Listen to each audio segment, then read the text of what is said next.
YouTube. Hey, hope everybody's doing well.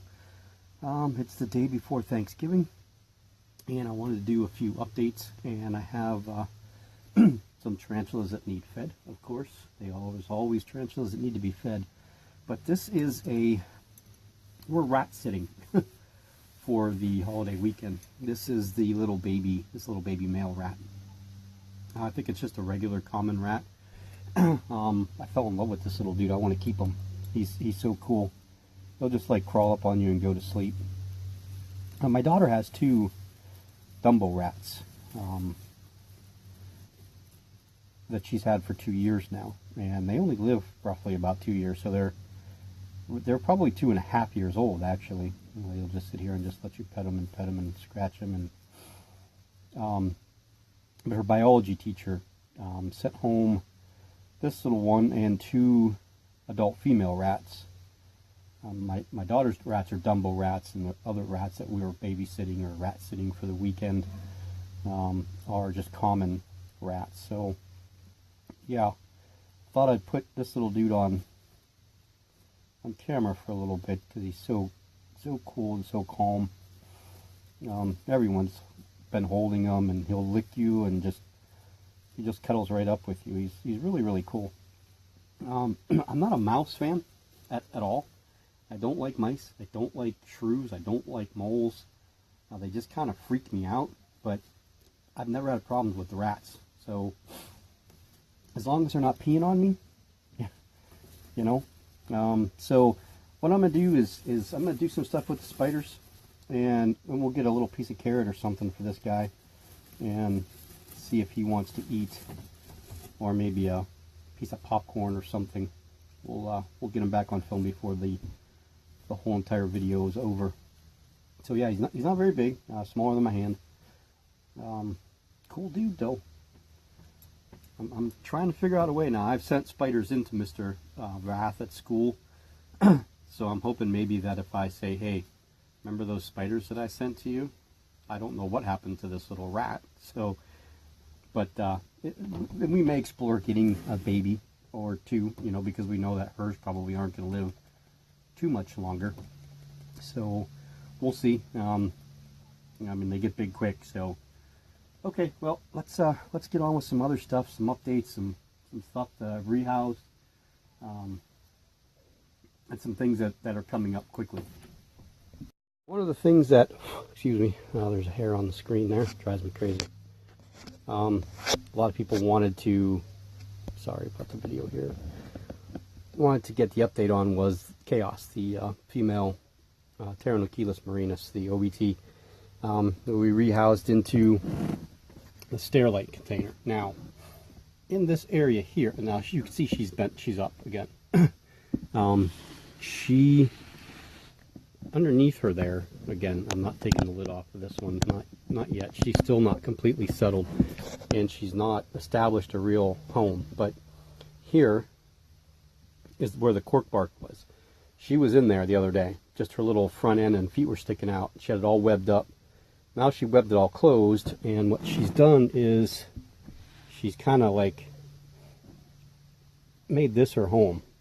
So she'll come over here and she'll sit, and then when she wants to move, she always comes to the same corner over here. So I haven't fed her yet in here, and she's not really in need of a feed yet since we fed her not too long ago. But that's one of the updates that we wanted to do, and one that people were asking about.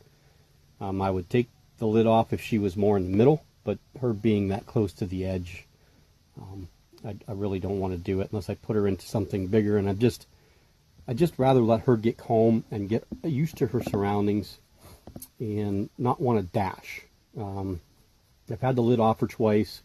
She stayed put. So again, I think if they feel comfortable, they're going to stay put. If they don't feel comfortable, when they feel that change in pressure, because if you think about it, inside this box is a small little atmosphere, really, with a certain pressure, barometric pressure, air pressure, that they could feel. When you take the lid off, you change that pressure, because you alleviate that air pressure in there, and it goes way down, because now there's nothing holding the air in as much.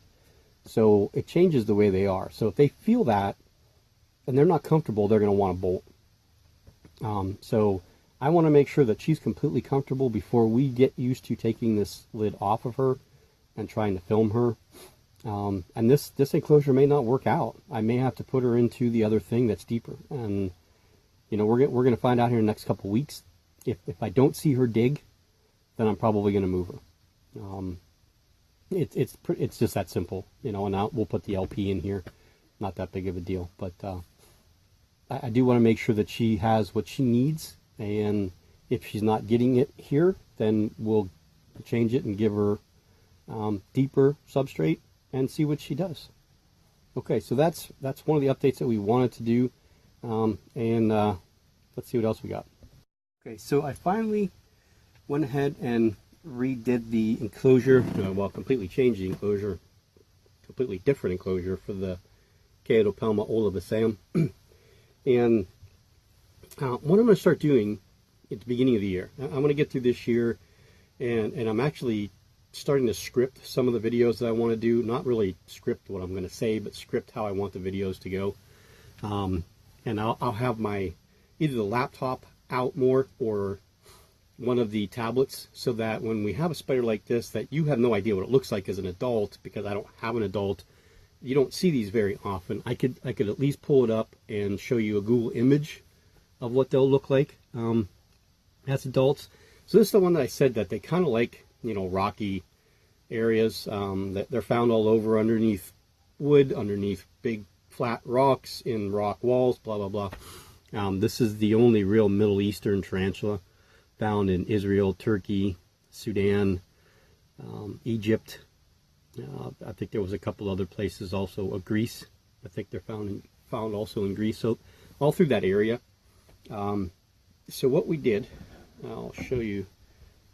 We'll move this forward. Is it's one of those 1/24 scale die cast display cases. Now I think this is the 8 by 4 or 8 by 4 by 5 or something like that. So we have the substrate levels about 1.5 to 2 inches of dirt. This one's never dug a thing, so I wasn't really overly concerned about putting too deep of substrate in there. Maybe it would dig if I gave it more, but anyway, I got this little, it's like a fish decoration, or it was in the fish decoration place at PetSmart, and they had like buy 2 get 1 free, so I got 3 different things. It's kind of like a rock with, you know, actually it's really supposed to be a tree, but it kind of looks rocky to me. So what I did is I put it on its side and I glued it here to the edge. And what I was hoping is that this is where the spider would make its home. Now it's been in here, it's been underneath the old piece of wood that was in its other enclosure. I also moved that in here. You can see this little bit of foliage gives it something to hide on. This one's never really webbed, and I don't really believe they do. I don't think they web at all. Excuse me. So it's a cool species to own. I'm thinking it's in Primo. It hasn't eaten in forever. I've tried. We'll try again feeding maybe the beginning of next week and see. If they don't eat, you know, I pull out whatever's in there and I give them a week, and then I try again. And I'll keep doing that till I either really am positive that they're in Primo, or they actually just continually stop eating. You know, if they don't eat for a month, if they refuse food 4 times in a row, then I'll stop. I'll stop for a few weeks and see what happens. But so yeah, the Chaetopelma olivaceum, the Israeli black, is what the common name is from my understanding, even though they're found all over the place. We get Bailey hair all over, or shepherd. So yeah, well, I wanted to do it this way because then if it did come in here, we'd be able to observe it. It has an entrance there and an exit there, which could come out right there. So it's got places to hide, plus it also has this to hide under if it wants to. So that was the only real major rehouse that I did since the last ones, the last 4 that I did on the last video. And I've been wanting to do this one for a while, but I do have some stuff coming up. My room's a mess, but I have 1, 2, 3, 4, 5, 6, 7 acrylic display cases that, actually 8 acrylic, 9, the other one, 9 of them, that we're going to be transferring spiders in over the course of the next few weeks. One's an already arboreal setup. It just needs to have the hole drilled in the top to keep the lid on, and then the base part on the bottom glued in, and then, you know, cleaned and set the enclosure up. So I'll bring that out. It's something I've been working on for a while. It's actually been at work in my locker, and today I drilled all the vent holes in it. I didn't exactly do it the way I wanted to. I need to make some templates. So I'm working on some templates on some different designs, you know, square, circle, diamond. I'm going to try and work on some type of small, like, spider web pattern. And I did it just using graph paper. And, you know, you can get graph paper with different size squares, so you could kind of just draw what you want on the graph paper and then take that paper and tape it to something and then drill all the holes, and then you'll have that template, whether it's a piece of plastic. I don't really recommend cardboard, because after a while, when you drill the holes in the cardboard start to elongate, so you don't get that tight pattern. But, you know, a decent thick piece of plastic, or maybe even a small thick piece of wood, something like that would work perfect for doing templates for these. So let's get some other stuff that we're going to update, and I'm gonna put this video up as an update video only, and then we're going to throw some cockroaches and some crickets in to the sling enclosures and see what happens. That'll be a different video though.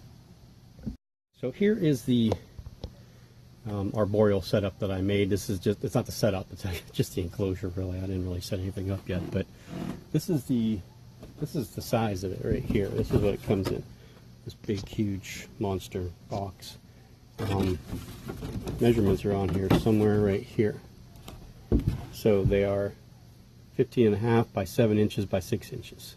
So it's 6 inches deep, 7 inches wide, and 15.5 inches tall. Now I went kind of conservative with the bottom. The bottom is only like 2, I think, maybe 2.5 inches.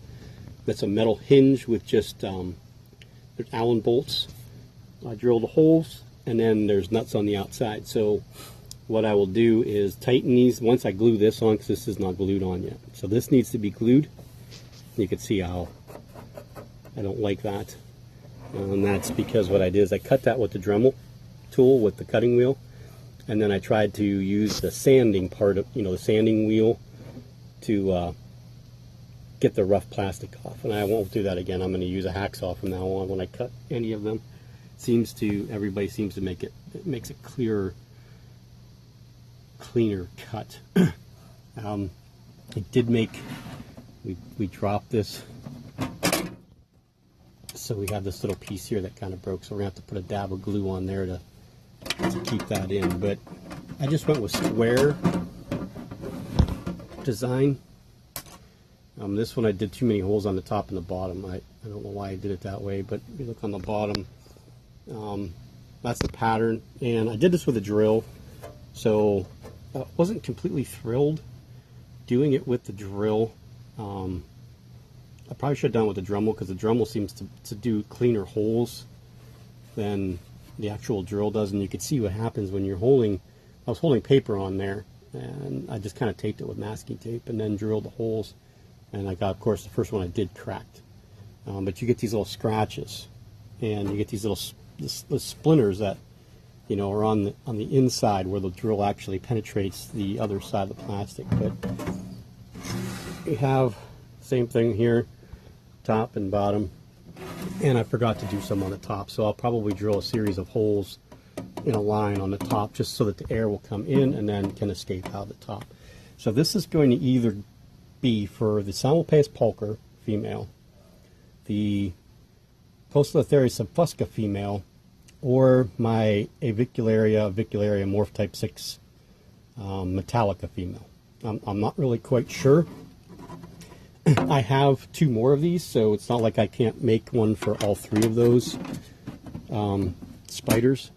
But out of all my arboreals, the Avicularia rufa is not ready for something this big, or else I would make one for her too. But eventually that's what I want to have them in. And 15.5 inches is pretty stinking big. So I think that, you know, a 5.5, 6 inch Chaetopelma pulcher will be perfectly happy in this. Same with an avicularia morph type 6 hash, or quote unquote Metallica, or the avicularia rufa would be good in this. And I think the Postlaceraria Sophuska would be okay, because she's only roughly going to get around 7 inches or so. I don't think they get, the Sophuska highlands don't get as big as the lowlands do, so I think she will be perfectly fine in this. And I'm leaning towards her because of how good looking she is, and I want to have that clear plastic to be able to view her more, both me and you guys. So my plan is on this corner here is where I wanted to put the cork bark, and I wanted to get it up to about so high, depending on what piece of cork bark I decide to use. And then on the back here, I'm going to try and put some type of vines or some type of foliage that goes through here.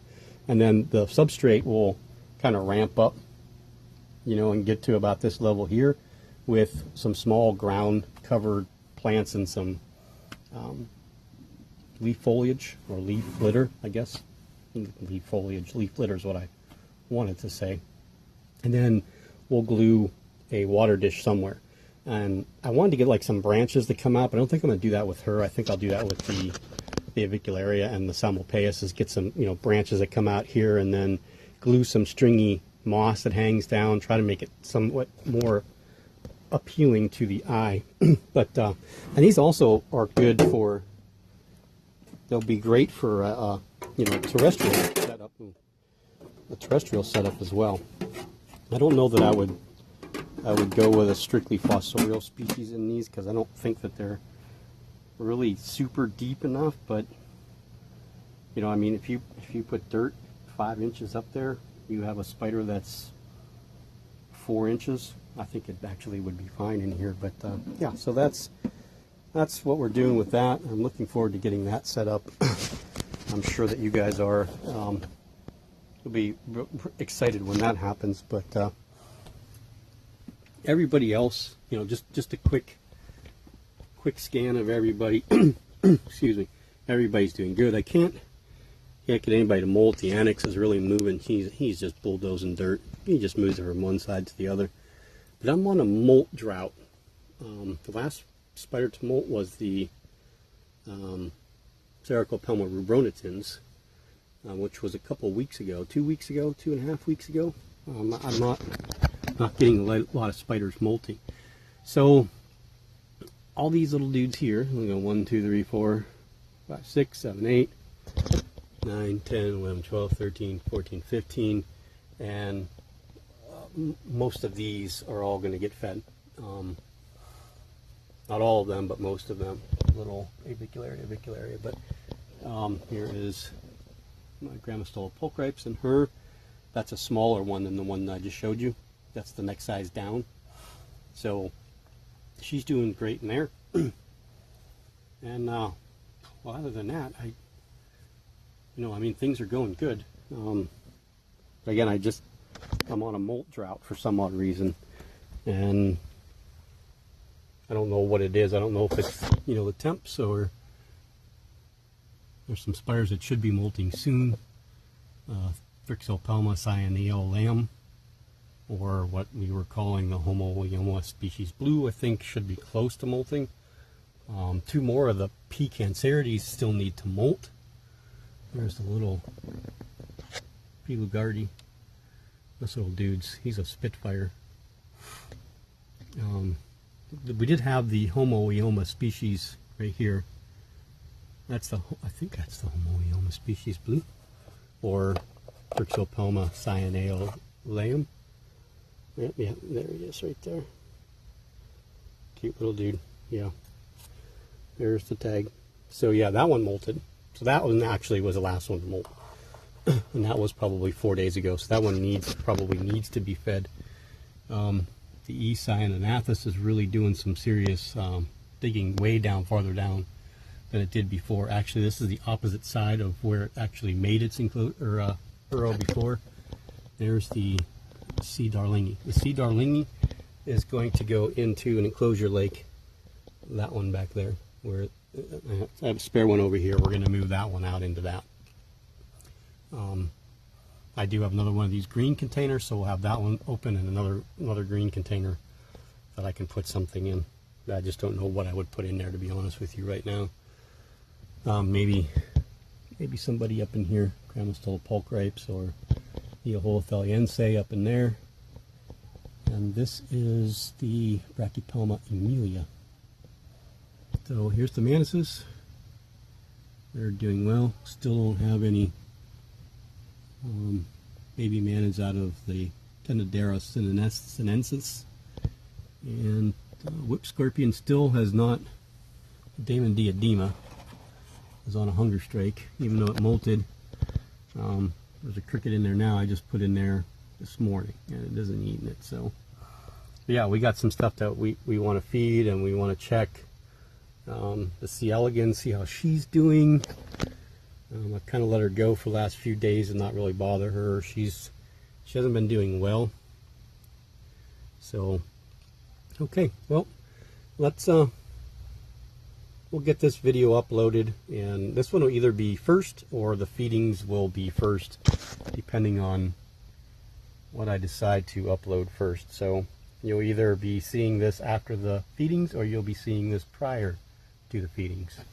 So if it's one way or another, we'll see you soon.